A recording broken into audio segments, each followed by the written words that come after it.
All right, good evening, ladies and gentlemen. This is Megan Greening for the Georgia DOE, and today's mini webinar, I'm going to be kind of reviewing some of my resource favorites for the American Government and Civics class, and I'm going to do it slightly different than I've done in the past, and I'm going to do it by what I'm looking for rather than just by individual resource.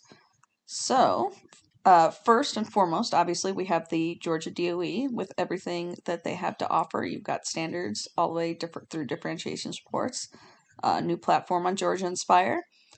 But beyond that, my go-to favorites for lesson plans and activities is going to be iCivics, the Bill of Rights Institute, C-SPAN Classroom, Excitement, and PBS Learning.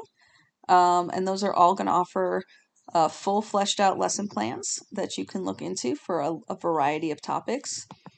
My go-to favorites for primary sources to utilize in the classroom is, I've got the Bill of Rights Institute again, the National Constitution Center, a great place for finding everything constitutional. The National Archives, OIAs, which is a good Supreme Court decision site, the Excitement, and then the Library of Congress, which is great for primary sources as well. For instructional videos, I like Crash Course from PBS, Constitution Center once again. You've got TED Ed, which I've done another webinar on, which has some great mini lessons. You have Khan Academy, and then you have PBS. The next one is if I am looking for something on current issues, I would hit CNN 10, gives a very brief daily update on what's going on in the world, and Frontline also offers a fair amount of current issue material.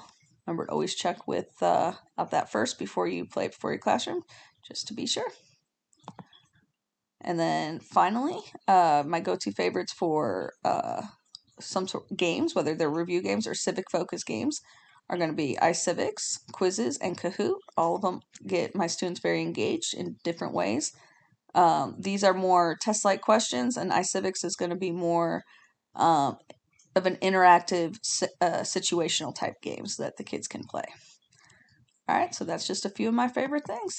Have a good one.